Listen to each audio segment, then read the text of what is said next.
Hello everyone, welcome to knowledge plus. इस video में हम आज 15 मई 2020 के करंट अफेयर को पढ़ने जा रहे हैं, जो डिफरेंट न्यूज़पेपर से लिया गया है, जैसे द हिंदू, इंडियन एक्सप्रेस और भी डिफरेंट न्यूज़पेपर से लिया गया है। तो आइए शुरू करते हैं आज का वीडियो। सबसे पहले यहाँ पे बताया गया है जो इकोनॉमिक पैकेज घोषित हुआ था 2-3 दिन पहले, तो कल भी उसका एक अलग प्रेस कॉन्फ्रेंस हुआ, उसमें बताया गया किसको क्या मिलेगा। तो जैसे यहाँ बताया कि close to 8 crore migrants who were not cover under food distribution system, जो भी फूड डिस्ट्रीब्यूशन सिस्टम के अंदर नहीं आते हैं उनको भी अनाज दिया जाएगा। जैसे 5 किलो ग्रेन होगा और 1 किलो चना होगा, ठीक है, पर फैमिली को 2 मंथ के लिए। एफोर्डेबल रेंटल हाउसिंग दिया जाएगा प्रधानमंत्री आवास योजना के तहत। उसके अलावा इंटरेस्ट सबवेंशन वर्थ 1500 करोड़ मुद्रा शिशु लोन के तहत इतना दिया जाएगा, है ना। और 1 nation 1 ration card to be use to enable access to PDS across country, तो इसके बारे में हम लोग कई बार पढ़ चुके हैं, है ना। तो इसमें क्या है कि एक मतलब कि पूरे देश में कहीं भी आप अनाज ले सकते हैं। आपका राशन कार्ड भले ही किसी स्टेट का हो, दूसरे स्टेट में भी आप अनाज ले सकते हैं, लेकिन कंडीशन ये है कि दूसरे स्टेट में अनाज लेने के लिए आधार कार्ड से जुड़ा हुआ होना चाहिए, लिंक्ड होना चाहिए आपका राशन कार्ड। और आप मैक्सिमम आधा अनाज आप ले सकते हैं दूसरे स्टेट में, पूरा अनाज नहीं ले सकते, आधा अनाज आपको अपने स्टेट में ही लेना होगा, ठीक है। तो ये है 1 नेशन 1 राशन कार्ड के स्कीम के बारे में। उसके अलावा फिर एम्प्लॉयमेंट को बूस्टिंग करने के लिए लोन देने की बात की जा रही है कि यह scheme for worth 5000 crore to facilitate easy access to credit, है ना, क्रेडिट के लिए इजी एक्सेस देना स्ट्रीट वेंडर्स को, ठीक है। तो ये गवर्नमेंट का कुछ यहाँ पे पॉलिसी लिया गया है, पीएम किसान के तहत जो पैसा है उसको देने के लिए, है ना, इतना पैसा यहाँ पे किया गया है, ठीक है। तो ये है इसके बारे में, मतलब कि जो पैकेज घोषित हुआ है उसके बारे में। नेक्स्ट न्यूज़ यहाँ पे देखते हैं कि doubling time slow to 13.9 days. तो जो डबलिंग टाइम है धीरे धीरे घटता जा रहा है। डबलिंग टाइम मतलब कि कितने दिन में केस जो है डबल हो रहा है, ठीक है। तो पहले ज़्यादा था, पहले आई थिंक 14 या 15 डेज के आसपास था, अब 13.9 डेज हो गया, तो ज़्यादा भी कम नहीं हुआ है। हाँ देखिए, जैसे यहाँ पे था कि पहले 39 डेज था, ठीक है, तो उसके बारे में बताया गया है। तो डबलिंग टाइम क्या होता है, बस इतना याद रखिए, कितने दिन में केस जो है डबल हो जाता है। जैसे मान लीजिए कि 5 केस है तो 10 केस होने में कितना दिन लगेगा। तो जितना ज़्यादा डबलिंग टाइम होगा उतना बेटर है, जितना कम डबलिंग टाइम होगा, तो जैसे मान लीजिए कि 2 दिन डबलिंग टाइम है, मतलब 2 दिन के अंदर डबल हो जा रहा है। 5 दिन डबलिंग टाइम मतलब 5 दिन के अंदर डबल हो रहा है, तो कौन सा बेटर है, जो 5 दिन के अंदर डबल हो रहा है, ठीक है। तो इसके बारे में नेक्स्ट न्यूज़ है doubling time slows to 13.9 days, ठीक है। नेक्स्ट यहाँ पे है कि government clear 6.5 kilometre tunnel to Wayanad.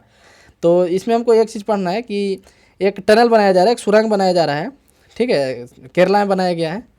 तो बताया गया गवर्नमेंट जो क्लियर किया है उसको कि 6.5 किलोमीटर टनल बनाया जाएगा, ठीक है, जो भी मतलब कि अब उस पर चालू होगा। यहाँ पे एक हमको फैक्ट याद रखना है कि कंप्लीशन के बाद ये तीसरा बड़ा टनल होगा, पूरे देश में तीसरा बड़ा टनल होगा। तो ऐसा पूछा जाएगा कि हाल ही में केरला में एक टनल बनाया गया है, वो देश में सबसे बड़ा है या दूसरा है, या फिर उसका लंबाई कितना है, ठीक है, या देश में तीसरा सबसे बड़ा टनल कौन हो जाएगा, जो केरला में इसके बनने के बाद तीसरा बड़ा टनल हो जाएगा और केरला का सबसे बड़ा होगा। एक और लेक यहाँ मेंशन था, अगस्त्यमुड़ी लेक, इसके बारे में देखिए कि अगस्त्यमुड़ी लेक कोलम डिस्ट्रिक्ट यानी केरला में है।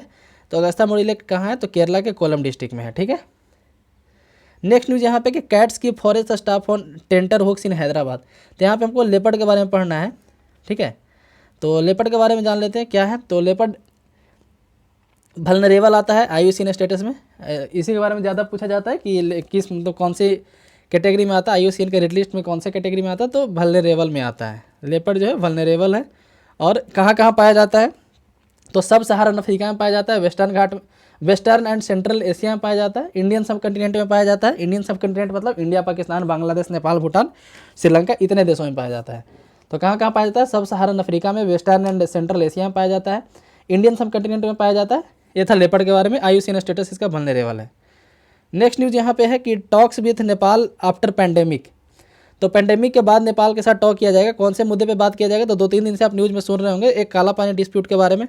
अभी क्या था, काला पानी डिस्प्यूट कुछ 2-3 महीने पहले न्यूज़ में भी था। अभी किस लिए न्यूज़ में है, तो एक लिपुलेख पास के थ्रू, है ना, लिपुलेख पास के थ्रू एक रोड बनाया गया जो कैलाश मानसरोवर को लिंक करेगा। रोड BRO के द्वारा बनाया गया, यानी बॉर्डर रोड ऑर्गेनाइजेशन के द्वारा बनाया गया है। तो नेपाल का कहना है कि लिपुलेख पास का जो सदर्न हिस्सा है वो हमारा है, मतलब नेपाल का कहना है कि उसका है। तो नेपाल और इंडिया के बीच में बाउंड्री कैसे डिमार्केट होता है, तो काली नदी से डिमार्केट होता है। उत्तराखंड के पास जो है ना, वो काली नदी से डिमार्केट होता है, ठीक है। नेपाल और इंडिया के बीच का बाउंड्री काली नदी से डिमार्केट होता है। तो एक्चुअली हुआ क्या है कि काली नदी का ओरिजिन क्लियरली किसी को नहीं पता है। तो नेपाल का कहना है, जैसे मान लीजिए कि ऐसा जगह काली नदी यहाँ है, एक यहाँ पे है, एक यहाँ पे, ऐसे स्ट्रीम 2 स्ट्रीम आ रहा है, और यहाँ पे तो नेपाल का कहना है कि ये वाला स्ट्रीम जो है काली नदी का ओरिजिन है, यहाँ पे जो है काली नदी का ओरिजिन, इसलिए ये इलाका जो होता है, ये जो इलाका है नेपाल का होता है। इंडिया का कहना है कि नहीं ये वाला ओरिजिन है, इसलिए ये वाला इलाका इंडिया का होता है, ठीक है।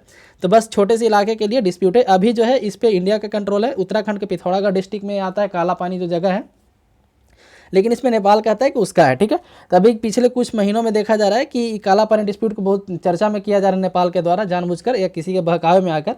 तो मिनिस्ट्री ऑफ एक्सटर्नल अफेयर्स का कहना है कि ये पेंडेमिक खत्म हो जाने के बाद नेपाल से के साथ उस पर बात किया जाएगा, ठीक है।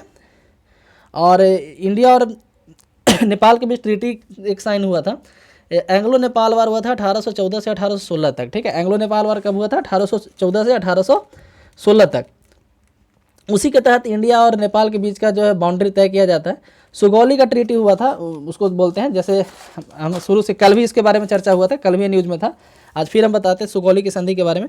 सुगौली का जो ट्रीटी है 2 दिसंबर 1815 को साइन हुआ था, 2 दिसंबर 1815 को सुगौली का ट्रीटी साइन हुआ था। लेकिन ये फोर्स में कब से आया था? तो 4 मार्च 1816 से, 4 मार्च 1816 से मतलब फोर्स में आया था, यानी कि सुगौली का ट्रीटी 1816 में हुआ था। कब हुआ था? तो एंग्लो नेपाल वार हुआ था 1814 से 1816 के बीच, एंग्लो नेपाल वार हुआ था 1814 से 1816 के बीच। ये ट्रीटी साइन हुआ था ईस्ट इंडिया कंपनी और नेपाल के राजा की तरफ से। तो नेपाल के राजा उस समय थे गुरु गजराज मिश्रा, ठीक है, गुरु गजराज मिश्रा उस समय के राजा थे, और इधर से ईस्ट इंडिया कंपनी, दोनों के बीच में सुगौली ट्रीटी साइन हुआ था। 2 दिसंबर 1815 में साइन हुआ था, लेकिन फोर्स में आया था 4 मार्च 1816 को, ठीक है। तो सुगौली का ट्रीटी कब साइन हुआ था? 1816 में, एंग्लो नेपाल वार के बाद हुआ था, और ईस्ट इंडिया कंपनी और नेपाल के राजा के बीच में हुआ था। सुगौली कहाँ है? सुगौली की ट्रीटी मतलब सुगौली कोई जगह होगा वहाँ पे। तो सुगौली अभी बिहार के चंपारण डिस्ट्रिक्ट में आता है, बिहार के I think west Champaran district में आता है, बिहार के वेस्ट चंपारण डिस्ट्रिक्ट में सुगौली नाम का एक जगह है, एक छोटा सा गाँव, वहीं पर ट्रीटी साइन हुआ था, ठीक है। ये था सुगौली की संधि के बारे में। नेक्स्ट है कि India reminds China of claim over Gilgit Baltistan. तो ये न्यूज़ क्या है? अभी जो पीओके वाला इलाका है उस पे इंडस रिवर पे है ना, उस इलाके में इंडस रिवर पे एक बांध बनाया जा रहा है, चाइना और पाकिस्तान के मिल करके। उस बांध का नाम है डैमेर भाषा डैम, ये इंडस रिवर पे बनाया जा रहा है। बांध का नाम याद रखिएगा, अभी रहेगा जैसे कि डैमेर भाषा डैम जो है, या फिर डायमीर भाषा डैम किस कंट्री का द्वारा बनाया जा रहा है? तो चाइना के द्वारा बनाया जा रहा है, पाकिस्तान में बनाया जा रहा है। तो एक्चुअली वो पाकिस्तानी हो, पीओके वाला इलाका है जो गिलगित बाल्टिस्तान वाला इलाका है, पाकिस्तान ऑक्यूपाइड कश्मीर, उसमें बनाया जा रहा है। एक्चुअली बांध बनाने का काम कोई नया नहीं है, 1998 में नवाज शरीफ के द्वारा ही इसको स्टार्ट किया गया था। लेकिन 1998 में फिर इंडिया एक कड़ा रुख लिया कि नहीं, ये बांध नहीं बनना चाहिए क्योंकि डिस्प्यूटेड टेरिटरी में है, और पाकिस्तान के पास अपना फाइनेंस है नहीं, तो वर्ल्ड बैंक के पास गया, IMF के पास गया, तो सारा लोग देखा कि ये तो डिस्प्यूटेड टेरिटरी में है, तो इसलिए पैसा देने के लिए कोई तैयार नहीं हुआ, तो बांध का काम रुका हुआ था। लेकिन चाइना जो है उसको उसमें जो है बांध बनाने के लिए रेडी हो गया है।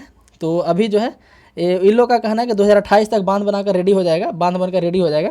अब देखिए आगे क्या होता है, लेकिन ऐसा नहीं होना चाहिए, मतलब कि इंडिया उस पर वही चाइना को रिमाइंड कराया है कि ये जो है डिस्प्यूटेड टेरिटरी है, डिस्प्यूटेड टेरिटरी पे कभी भी कोई इंटरनेशनल हेल्प की सहायता से या फिर कोई इंटरनेशनल बैंक या फिर कहीं से लोन लेकर के कोई काम नहीं होता है, क्योंकि बैंक ही लोन नहीं देगा, क्योंकि उसको पता है कि जैसे अभी पाकिस्तान गवर्नमेंट लोन ले रहा है, लेकिन मान लीजिए कि इन फ्यूचर गिलगित बाल्टिस्तान के इलाका इंडिया का हो जाता है, क्योंकि तो डिस्प्यूटेड है, तो फिर उसका लोन का पेमेंट कौन करेगा, ठीक है। इसलिए कोई देना नहीं चाहता, फिर भी चाइना के द्वारा एक गंदा राजनीति किया जा रहा है, तो इंडिया चाइना को रिमाइंड कराया है। तो अभी के लिए बस इतना याद कर लीजिए कि डैमेर भाषा डैम इंडस रिवर पे चाइना के द्वारा बनाया जा रहा है, पाकिस्तान के अंदर है, ठीक है।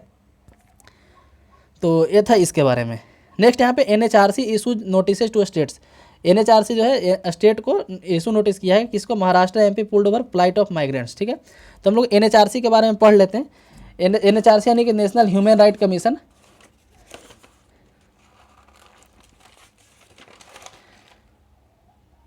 ये स्टैट्यूटरी बॉडी है जिसको बनाया गया था 12 अक्टूबर 1993 को। इसको कब बनाया गया था? 12 अक्टूबर 1993 को बनाया गया था।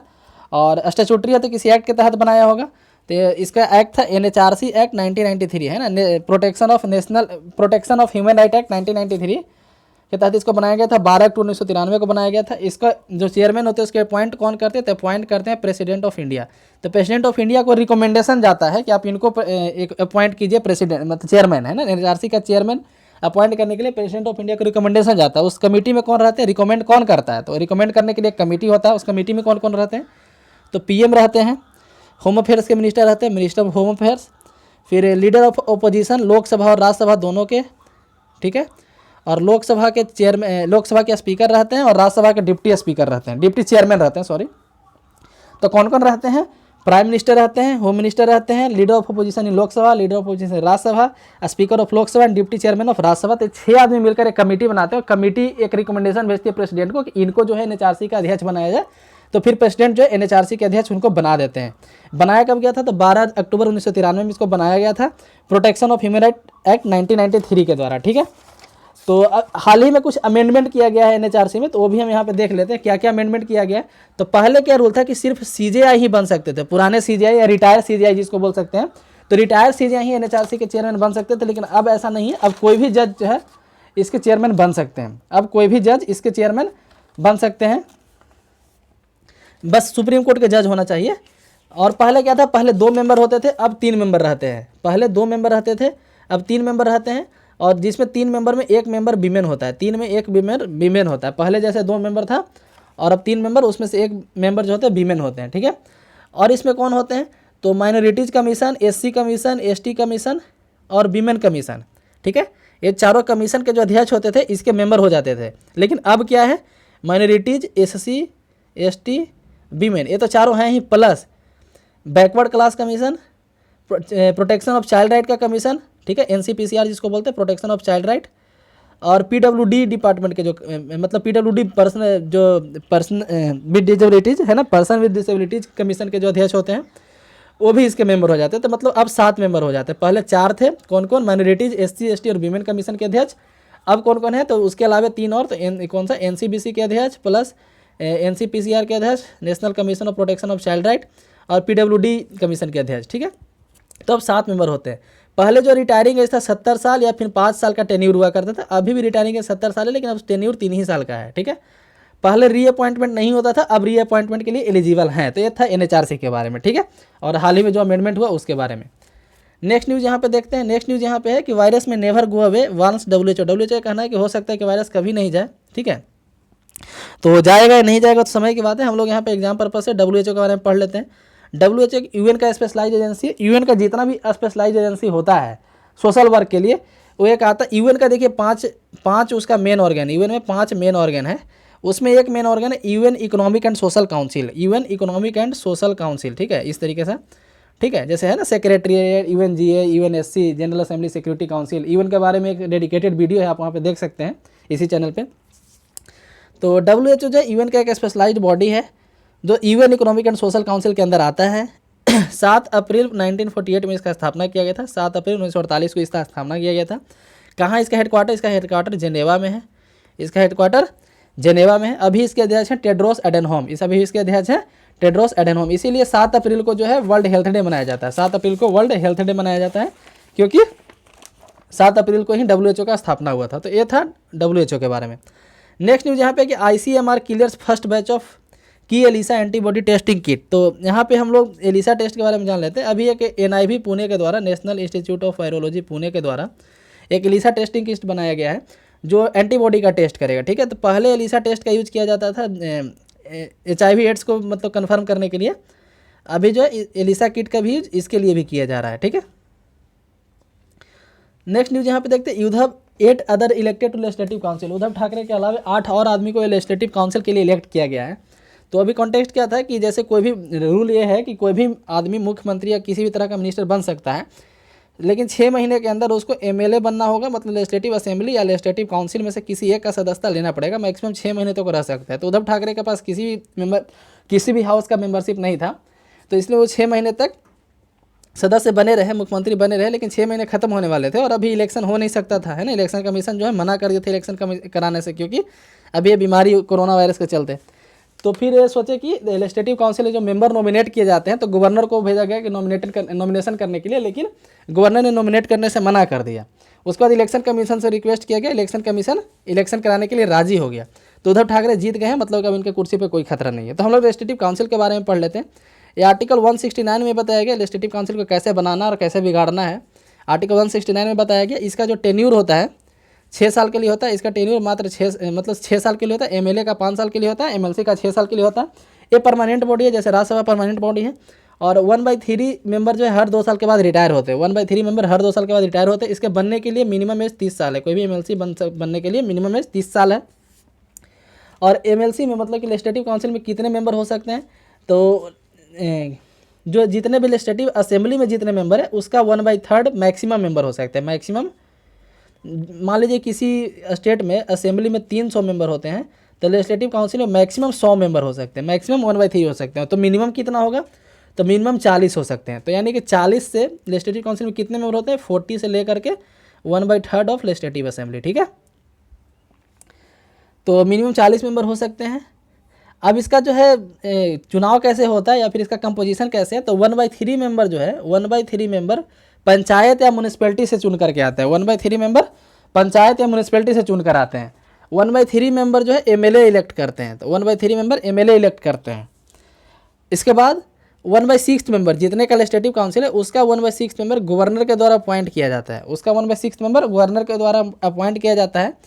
कोई मतलब कि लिटरेचर के क्षेत्र से हो, सोशल साइंस के क्षेत्र से हो, आर्ट्स के क्षेत्र से हो, सोशल सर्विस के क्षेत्र से हो, तब तो 1/6 जो है गवर्नर के द्वारा अपॉइंट किया जाता है। 1/12 मेंबर को ग्रेजुएट के द्वारा इलेक्ट किया जाता है। स्नातक विधानसभा क्षेत्र होता है तो 1/12 को ग्रेजुएट के द्वारा इलेक्ट किया जाता है और 1/12 को टीचर के द्वारा इलेक्ट किया जाता है। लेकिन कंडीशन है टीचर कम से कम 3 साल का एक्सपीरियंस होना चाहिए और सेकेंडरी स्कूल से ऊपर का टीचर होना चाहिए। सेकेंडरी से ज़्यादा, सेकेंडरी से नीचे का नहीं होना चाहिए, ठीक है। तो ये था इसके बारे में लेजिस्लेटिव काउंसिल के बारे में। नेक्स्ट यहाँ पे कि cats can infect cats with Covid, है ना। ये इंडियन एक्सप्रेस का न्यूज़ था कि कैट जो है कोविड-19 से इन्फेक्ट कर सकते हैं दूसरे कैट को, ठीक है। तो यहाँ पे इस न्यूज़ के मकसद बताने का मकसद यही था कि जो लोग सोच रहे थे कि जानवर में नहीं आता है कोरोना वायरस, लेकिन ऐसा नहीं है। कुत्ता को मतलब कि डॉग में भी देखा गया था इस तरीके का न्यूज़। आज कैट में भी है ना, कैट, लेकिन कैट को इन्फेक्ट कर रहा है, आदमी को नहीं कर रहा है। Next SEBI relaxes minimum public holding norms. तो हम लोग यहाँ सेबी के बारे में पढ़ लेते हैं। सेबी का फुल फॉर्म होता है security and exchange board of India. Security and exchange board of India एक रेगुलेटर बॉडी है। तो रेगुलेटर किस चीज़ को रेगुलेट करता है, तो regulator of securities and commodity market, regulator of securities and commodity market. इसका स्थापना हुआ था 12 अप्रैल 1988 को, लेकिन ये अभी एक स्टैट्यूटरी बॉडी है। जब स्थापित हुआ था उस समय स्टैट्यूटरी बॉडी नहीं था। 12 अप्रैल 1988 को इसका स्थापना हुआ था, लेकिन इसको स्टैट्यूटरी स्टेटस दिया गया 30 जनवरी 1992 में, 30 जनवरी 1992 में। और इसको स्टैट्यूटरी स्टेटस दिया गया। इसका हेडक्वार्टर मुंबई में है। तो ये था सेबी के बारे में, ठीक है। तो इसी के साथ आज का न्यूज़ एनालिसिस समाप्त होता है। यदि वीडियो पसंद है तो लाइक करें, चैनल को सब्सक्राइब करें। धन्यवाद।